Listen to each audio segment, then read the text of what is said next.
Sino sa palagay mo ang pinakamalakas na bansa na naglalaro ng Mobile Legends? Indonesia. Indonesia. Indonesia. Indonesia! Indonesia. Indonesia.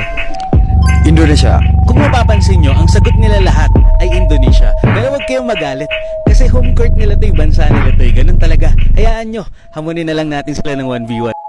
And I don't mean it metaphorically or rhetorically or poetically or theoretically or in any other